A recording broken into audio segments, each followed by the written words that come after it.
leisure is not inactivity, but it's rather creative actions that don't seem to have a purpose.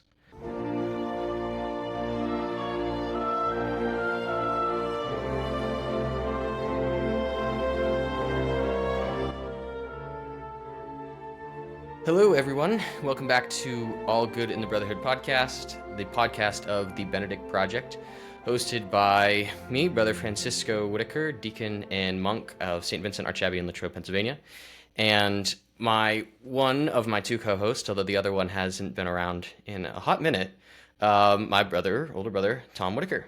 Howdy, my friend, my brother, my dude. How's it going? Happy Wednesday or Thursday. Wow. It is Thursday. It is Thursday, my dude. I know we usually say it's Wednesday or it's Friday. It's neither. Yeah. It's Thursday. But in college, we called Thursday Friday, Yeah. actually, because Friday is so great because it was the end, and Thursday was so close to the end that Thursday Yep. was Friday. Friday was Super Friday. Oh yeah.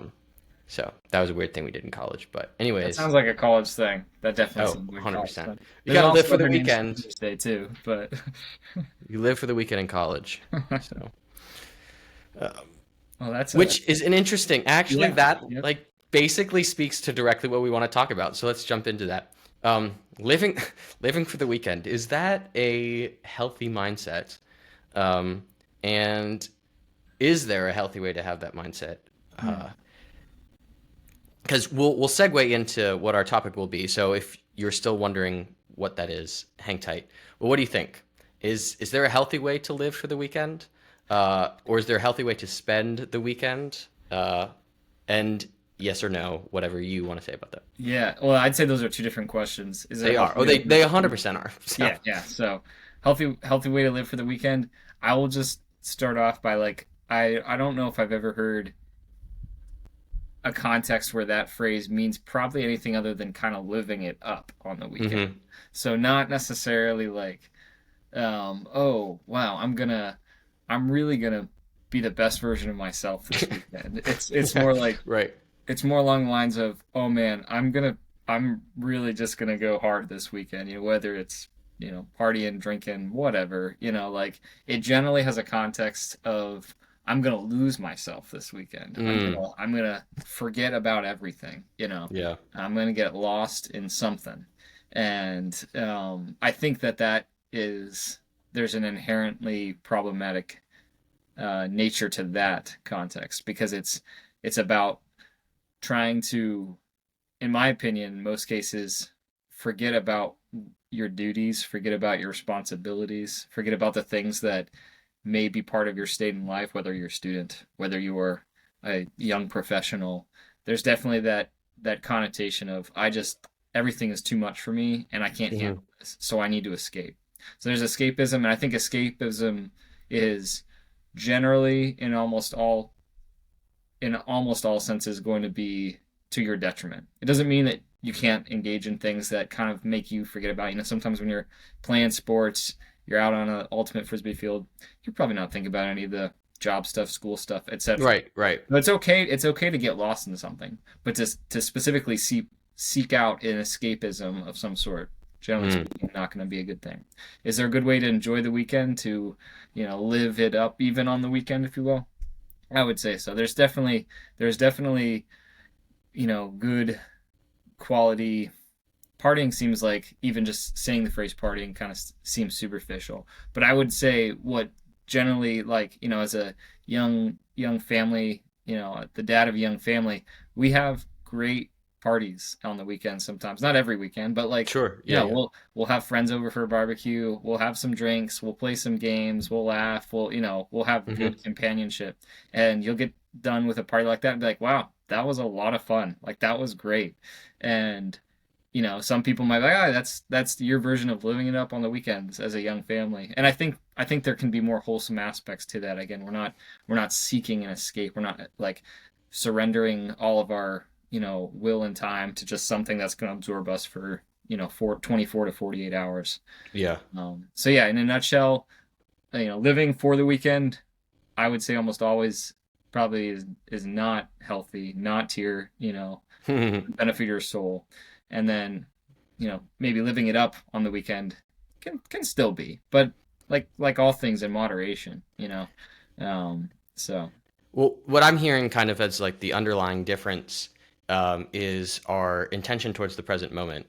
mm, So if we can say like living for the weekend is both so that I can almost even now in like during a weekday almost yeah, escape from the reality of the suckage of it, mm, and then in the weekend forget all that happened and all that's about to happen, yeah, and it's to lose the present moment as well. It's to just kind of live in this fantastical unreality of whatever I want it to be, whatever I want to feel most, whatever I want to be most, versus what you were using, like maybe living it up in like a healthy way on the weekend. I would even almost say like instead of living it up, living in the weekend. mm, Um, mm, it's like I want to do these things with my kids, or I yeah, want to have these events and parties, so I can be grounded again in the reality of what is good, yeah, in the present moment.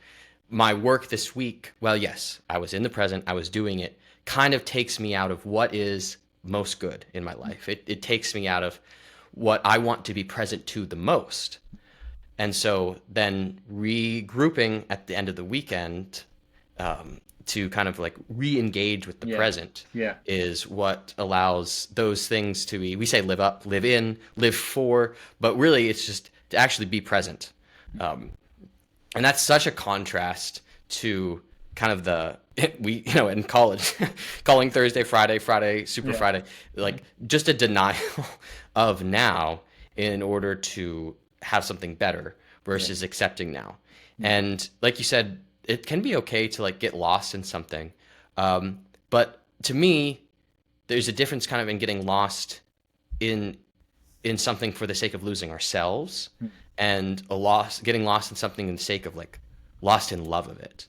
Because like I can get lost in like a conversation with someone yeah, because I'm lost in how much I love being with them, yeah, versus I can get lost on YouTube mm, be- because I want to lose myself in a yeah, little bit. Like I don't want to have to sit with me. I don't want to sit with my loneliness. Or I don't want to sit in like just how bored I am yeah, or whatever it is. Um, so that means that there has to be healthy like ways to like lose ourselves in a sense, and unhealthy ways. And that kind of brings us to our topic of the difference between leisure and laziness. mm, And laziness itself actually has two sides, which I kind of want to talk about. But one is inactivity and one is overactivity. mm, Most people think that laziness, like it usually means like sloth, not doing yeah, anything.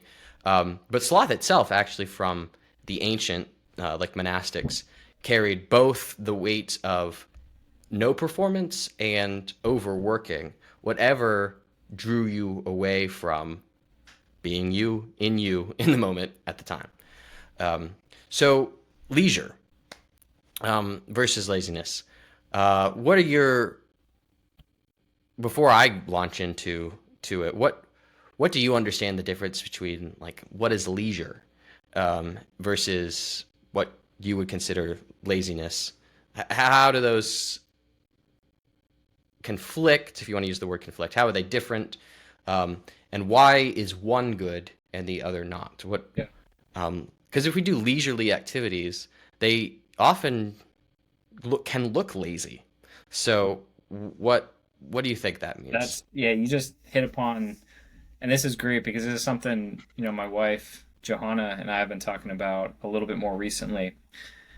Because as young parents, the amount of hours or minutes is probably a better way to think of it that we'll have on any given day that is our own, Mm-hmm. not being dedicated to, work, prepping for meals, getting kids dressed, getting kids cleaned up, taking them here and there, just doing household responsibilities kind of comes down to, probably minutes in many Yeah, cases, right. less than an hour after we get them down around 9 o'clock. And we're already tired because we were up early. So how do we use then? How do we use the time that we do have to not be lazy? Because there often are still many things that we could continue to work on. I could keep working late into the night most Mm-hmm. days. She could keep working late into the evening most days. in some way, shape, or form on either, again, my job or taking care of the house in some way, shape, or form. So, Hmm. are we shirking responsibilities? Are we being lazy when we choose to use that time to either one, just hang out and maybe put on a show for a little bit, or two, sit down and read and take in some, literature, maybe make time to like play a board game or something like that. And it's often a difficulty. You can kind of get to that moment in the evening and you're like, you feel like we're procrastinating at least. If we Right, know there's a right. project on the house that we kind of keep feeling like we need to keep working on, but we're just so tired that like we need to like rest in some way, shape, or form. But we're not quite Yeah. ready to just go to bed. Hmm. So to your point exactly, it is tricky sometimes to realize that activities in leisure can also be activities in laziness. And I think it has to do a lot with whether or not you're drawing energy out of it, which is kind of an abstract thing. Energy sounds kind of, you know, Hmm. meaningless or empty. But there are definitely times where, watching like a funny show or something like that after a really long day where nothing made us laugh.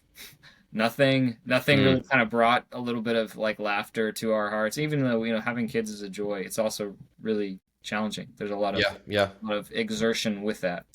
So there is a certain amount of like restoration that comes from leisure. Mm. And it can look, again, to your point, like sitting in front of the television. I think a lot of people, and I'm honestly, I'm open to kind of the thought even, would look at sitting in front of the television example of like, well, that's kind of always like going to drain you in some way, shape, or form. You're just taking in digital content, it's going to drain you.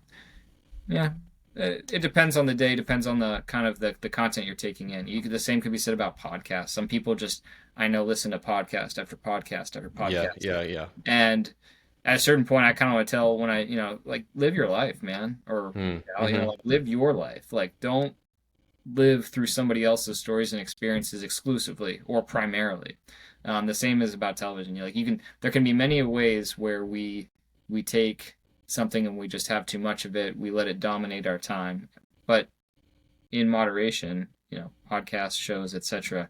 Those things can be more, leisurely activities, I think.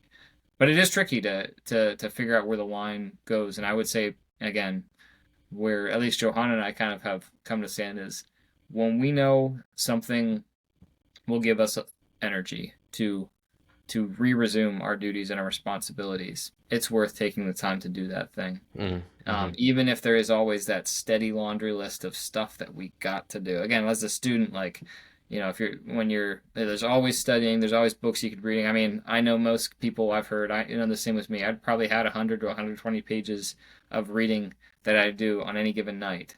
Did I do all of that? Never, not once, Did I do any not of it? once. Probably also more likely than not. Yeah. And did I often try to get as much as I could done still? Yeah. But you got to recognize there's like a cut line, and it's just like, I got to recharge in some other way so that I can Yeah. do a better job of this. Hmm. Um, and it's not just about getting back to your work either, but leisure, in my mind, recharges you to resume your responsibilities. Laziness, by contrast, is a decision, a more active decision that I, again, kind of more of that escapism. Like, I kind of just want to get lost in this, and I don't really have a clear intention of when I'm going to come back. Hmm. Like, I think that's another thing is leisure is probably going to be more scheduled, kind of more finite, not just like, yeah, we're just going to do this thing forever, however long, doom scrolling, whatever you want to call it. It's just like it doesn't have a clear start point and end point. Yeah, yeah. So yeah, that was kind of a smorgasbord, but big thing is whether or not it restores your energy to resume your responsibilities and duties, in my opinion. And then yeah, like some essence of having a finite, start and stop kind of changes, I think, between an activity that could look like laziness in a different context, that can be a leisurely activity in the right one. So, what do you think, Brother Francisco? Well, that word you use, activity, I think is actually important. I think people kind of use the word leisure or lazy synonymously for just that which is some kind of inactivity. Um, Versus my understanding of leisure is still something that's active, but like you said, it's restorative. Um, and but its action or its activity doesn't automatically have utilitarian purposes. Yeah. So Yeah. I think we just assume laziness is that which doesn't automatically contribute to something else. And in a very utilitarian society, particularly the United States and Western culture, which is so driven by progress, achievement, that Materialism. anything Yeah. other than that is lazy or unperforming or doesn't contribute to you or society, right? So while we're told, like, take mental health days or whatever, it's almost like the excuse to be lazy, but the goal, what is the goal of all of that? So you can come back and be productive. So there's a book called Leisure as the Basis for Culture by a guy named Joseph Pieper, who he talks about leisure is not inactivity, but it's rather creative actions that don't seem to have a purpose, and like an obvious purpose. So, for instance, reading or painting or just like singing, to yourself. You're like singing with music, right? What are those doing for other people? Not really a whole lot. They're doing something for you, maybe, but they're not like you could read a book and then share it, sure. But again, has that contributed to more money flowing into the stock market? Has that contributed to your progress in a work assignment? Not necessarily, not at all. Yeah. Or singing music, that doesn't gain anyone anything, obviously. But what has it done is it has created new life in your soul. It has created aspects of your personality. It's developed your love for things. It's probably also contributed to the growth of some kind of relationship dynamic with someone else. Things that are more leisurely, activities that are good for us but don't have an obvious productive effect, often are ones that we do in communion with others, or they foster some kind of communion. Versus productive work related things might be done in a group, but they rarely do anything about communion. You have a work group, but you wouldn't call them necessarily a work community. People try these days to make it like your work family because they're trying to almost make your work your life, because no one wants to accept leisure as something that's actually valuable for us anymore. So for me, leisure, like you said, restorative, leisure has something creative in it that work does not. Work has guidelines, work has goals. You can be maybe creative in how you do it, but only so creative. Whereas leisure, like, almost all bets are off in a healthy sense. Like, you're not confined to, you have to do this, you have to do that. Just be yourself, explore what you like, explore what you love, lean into something that like you said, will re-energize you. But maybe most people would be like, that just seems like you're wasting your time. So like for me, like something I've been picking up again recently is wood carving. And I like several nights in a row after dinner, I'm just sitting outside, chiseling away for like 2 hours. Yeah. And I don't get a whole lot of progress done in 2 hours. Like, it's a very slow, methodical thing. So most people would like, man, you are pretty unproductive for 2 hours. But what have I done? I've been active. It's kept my mind healthy. I'm engaging with something. I'm learning a new skill. And what's the product of leisure versus the product of work? The product of work is usually something that advances a group of people, or something that increases money, something that flows into the economy or the political sphere, or whatever, advancement. What's the product of leisure? Joseph Pieper would say it's culture, that which actually brings people together. Work doesn't really bring people together. Culture brings people together. So when I'm done with my wood carving piece, I show it to people. They delight in it. We talk about it. We share about, wow, look at all the cuts I have on my finger because of this. Almost cut off my finger one time. It's all these things, circumstances, conversations, delight, love, goodness. All of those things come out of leisure. They rarely, unless you have a really good group, rarely come out of work. And laziness, then, in stark contrast, is just that which contributes to absolutely nothing except for an ego, self pleasing desire to be satisfied. Like I need me time. That doesn't grow anything. It rarely fosters, it probably actually never fosters communion with other people. And it's just like a running away. And when you're done with it, you have nothing to show, either culturally or productively. And you generally become probably more upset with yourself than you would have otherwise. So that's what I got. Yeah, I think it was neat because before you even hit on the culture phrase, that's what I was actually that's what was standing out in my mind. You were talking about singing and literature, music, art, artwork, and it's just interesting because yeah, all of those become just such critical parts of like a nation's or whatever cultural history, all those things Hmm. that are produced simply for the love of it. It's not another spreadsheet that's going to become an artifact of, Right.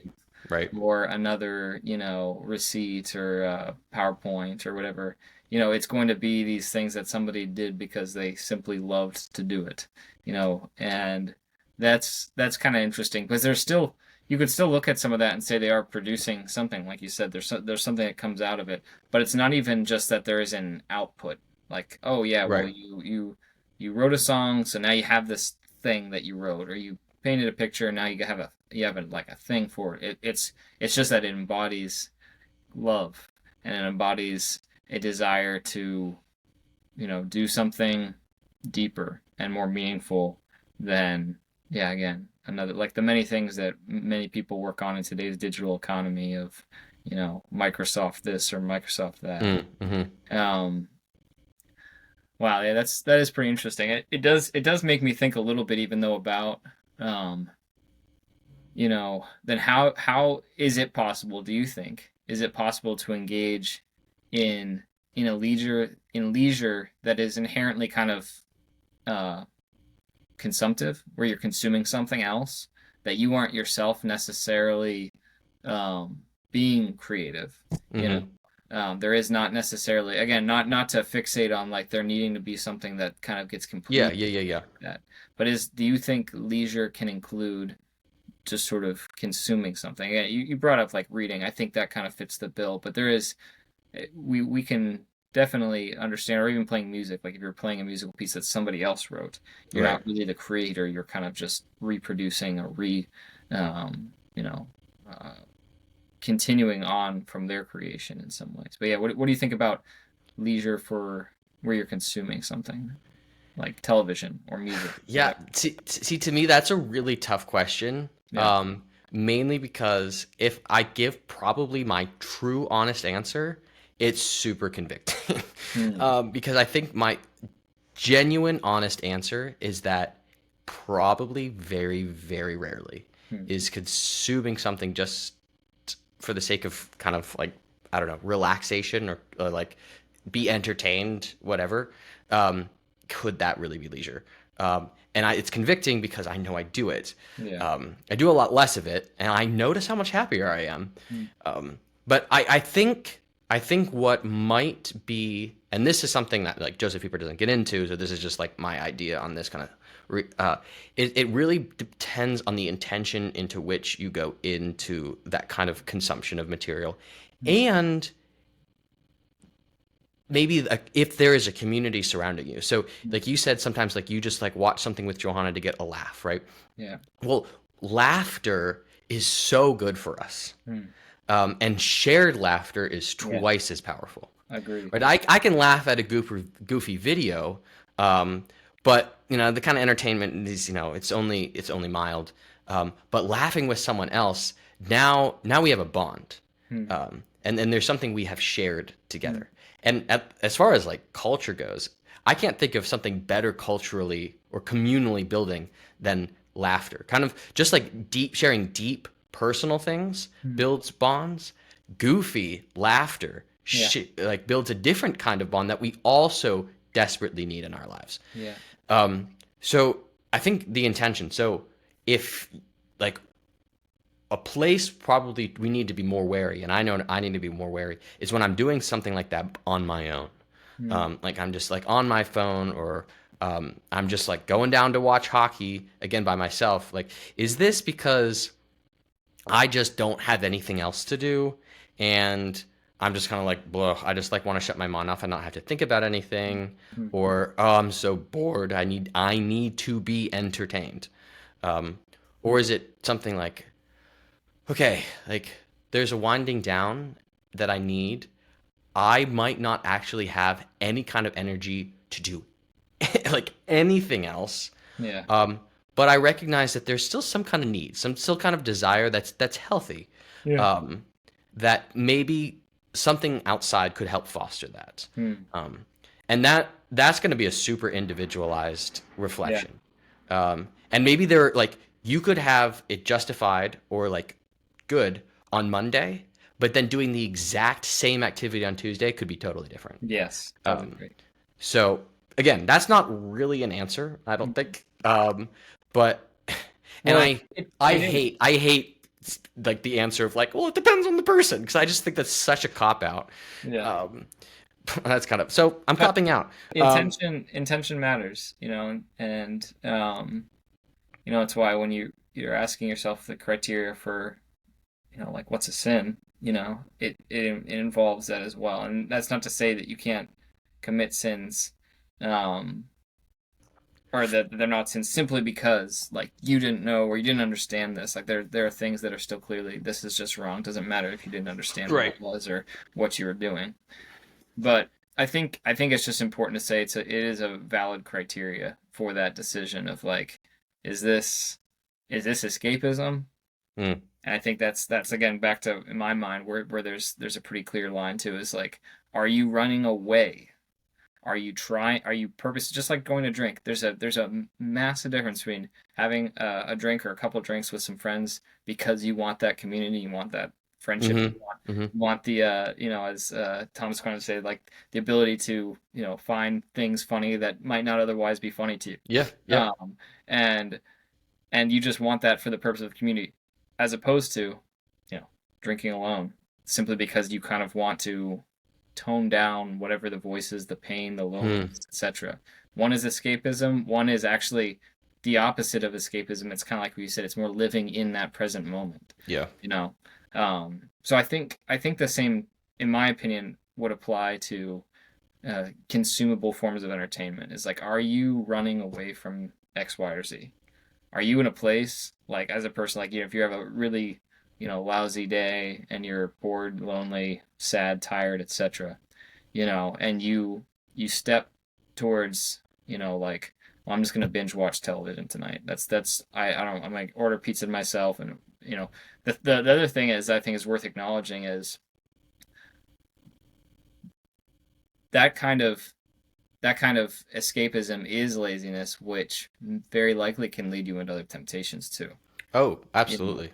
and that's why I think that's kind of a good point to think about because it is sometimes easier to see like that kind of behavior. I mean, I remember when I was living in Washington D.C. for those first few years after college, and got out of the army.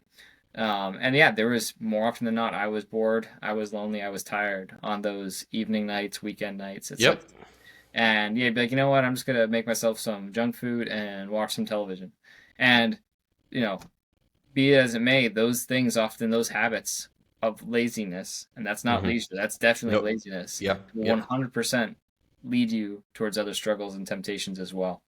Um, Yeah. I think it's John Bosco who says the idle mind is the devil's playground. oh yeah, oh Um, yeah. Hmm. like as soon as we let ourselves kind of just become idle or lazy, like we're opening ourselves up to a world more of temptations or problems or difficulties. Yep. Um, and not to say like you should like always be like hyper right or always doing something, have to do something. The other half of laziness is always working, Hmm. like being overworking, a workaholic basically, like Yeah. always having something to do. always having some achievement I'm trying to accomplish, which is its own level of escape. Mm-hmm. Like I can't live in the moment because I still have something else left to do.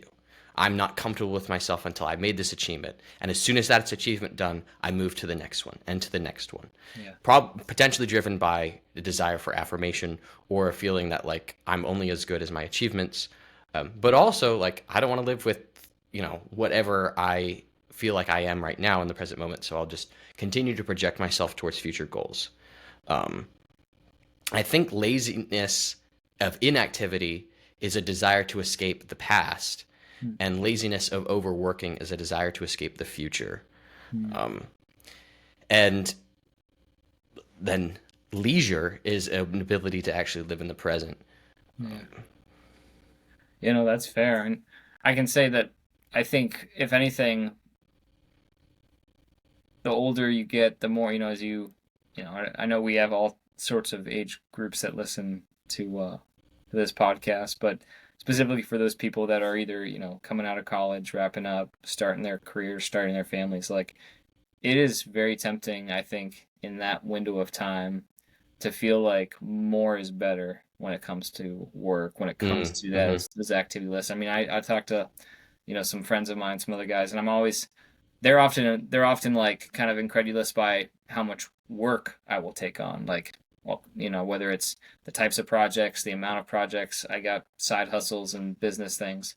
I'm often incredibly surprised by the amount of home improvement projects that they'll take on, and they'll be like, "Oh yeah, I'm rebuilding a porch. I'm doing this. I'm doing that. I was up till 2 a.m. last night, putting in a new, doing a bathroom renovation, etc." And I'm almost like, man, like, what do you have the time for it? It's just, I think, and there's merits to both, and sometimes you might be making trade-offs that come at the expense of your families, your friends, your loved ones Mm-hmm. when Yep. you escape into those. And it's not always even out of a desire to, like, I really don't want to deal with any of my Yeah. fears. It's just that, That's often not a conscious yes, reaction. yeah, and I'm reminded, and it's very convicting to me, of how days go by sometimes where I will have, like, just stomped on the gas extra hard with work, etc.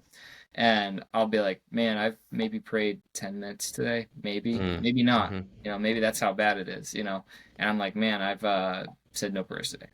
You know. So I think those are good gut check moments too, to always to recognize too. And it's easier to fall, I think, into that laziness via overworking that you mentioned, because it doesn't always have the same indicators or earmarks of being like a sinful thing. Yeah. Yeah. Exactly. If anything, you can sometimes, the harder you work, maybe the more financially successful you'll be.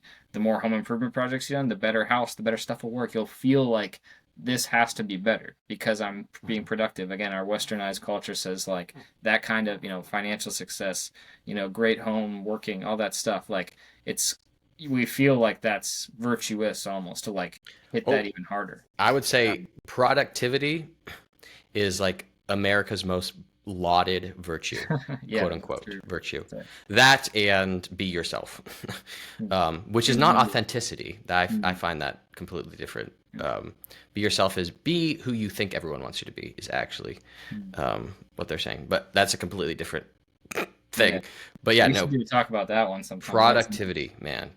Which, so something you said right there, it becomes like Joseph Pieper's last point was, what is the greatest leisurely activity, yet the thing that looks like it has the least productivity to it is prayer. mm, Because on the worldly scale, prayer is by far the like most pointless thing you can do, because it looks like it gets you nowhere. You're praying to someone, you're connecting with someone you can't even see. What effect does it actually have on your life? Does it change anything? It often seems like it doesn't, or if it does, not in the way you want. You can't put a timeline or goal marks on your prayer life. We tend to do that in a very, utilitarian driven culture and mindset. At least I know I do. Like, okay, I set aside this part of my holy hour for this and do this, and hopefully in 2 weeks, like, this will be resolved, or I'll have felt this emotion, or I'll see an answer to prayer, whatever. And when those things don't happen, it's like, oh, is prayer even effective? mm, And so it becomes the first thing we often drop because it seems like the least valuable thing to our life. Whereas in a sense, it is actually the greatest way to be leisurely, because it's holy now. Oh gosh, what's his name? Doctor. I don't remember his first name. I think it's um, Bandino is his last name, but he co-authored a Saint Joseph consecration book that I did last year, 2 years ago, and I think my favorite line out of all of it, which is holiness consists of actions that are common to the family.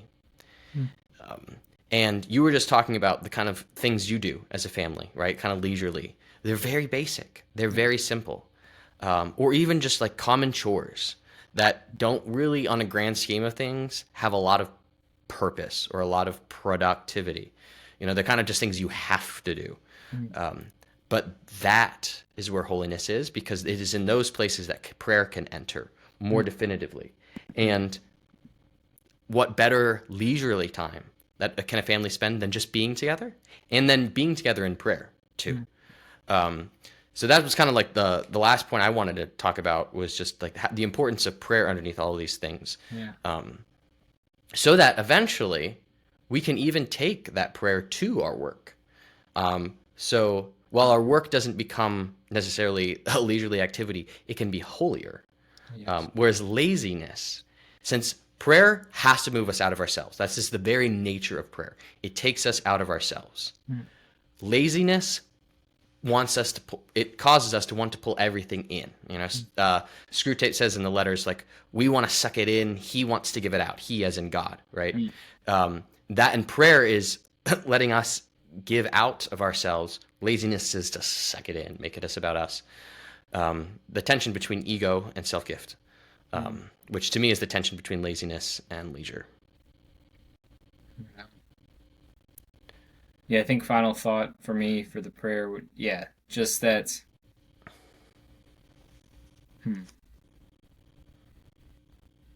Yeah, when we engage in real prayer, it,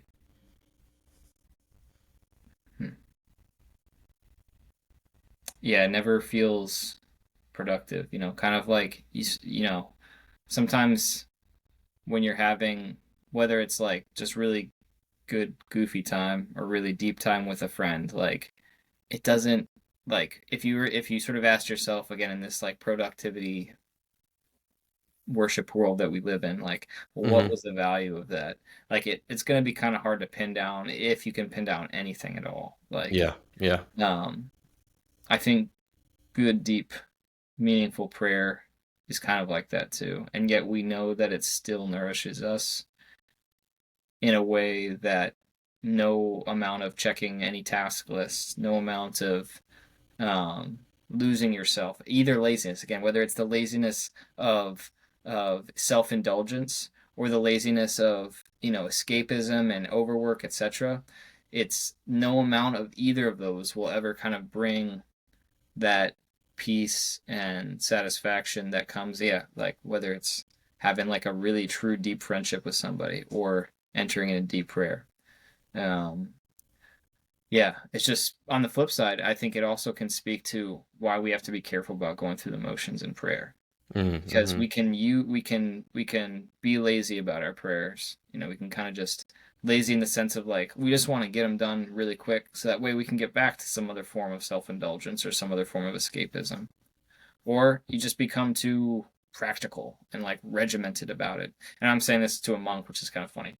But anyway, Hey, just because I'm a monk doesn't mean I'm disciplined or regimented that well. no, but I mean, and honestly, there are specific orders that have that discipline, that order, and regimentation of their prayer lives. Yeah. But To that extent, we do. It's part of our daily routine. But it doesn't mean, regimentation is no guarantee of meaningfulness in prayer. I'm Oh, sure you would absolutely. say. Oh, I can check Nor out. is it a bar, nor is it like mean like, well, there's obviously no meaning to that. And I guess we're like, there's the Protestants and Catholics have the debate of like, vain repetition, vice, just sort of just talk to God, just talk to him. It's like, well, yeah, we do need to do that, but there's nothing to say that saying specific prayers or saying them repeatedly doesn't amount to talking to God. It can still be that. It starts in the heart for both.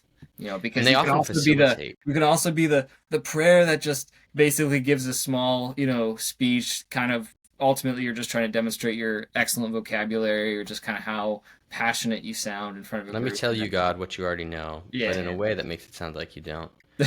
Um, so yeah, praise God for our Protestant brothers and sisters who know how to pray with fervor, because they're doing. I've prayed with many oh Protestants, and it's yes, oh very yeah, no, oh for sure. They have a um, lot more conviction in a lot of ways than Catholics do yeah, about a lot, prayer. yeah, for Um, sure. So, but anyway, just to close that, deep and meaningful prayer is like the. It may not always look again exactly like you said, like it's something productive or like it's gonna get you anything, but it's what we can't measure. It's what we can't quantify. It's what we can't equate to a bank account or anything like that. That will come from deep deep relationship with God and prayer, and then yeah, again, like as a easy analogy, just a deep relationship with a friend, because we mhm. can see what that does to us throughout our lives. Something I tell the students a lot here is prayer doesn't always feel good, but it always is good. Hmm. Um, and even if it, yeah, I most of the time I don't come out of prayer like, oh, that was just stellar, Baller. you know. Most times like that was just kind of okay.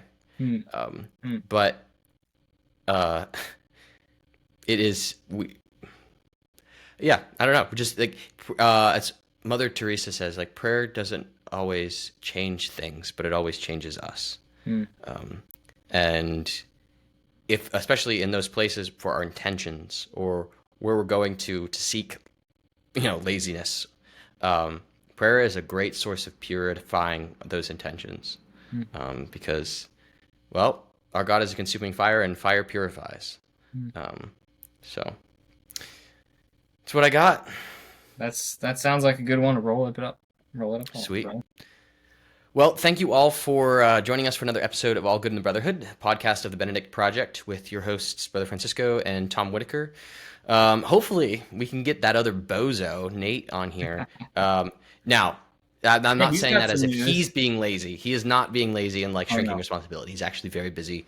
He's doing great things, working out at Catholic Family Land this summer.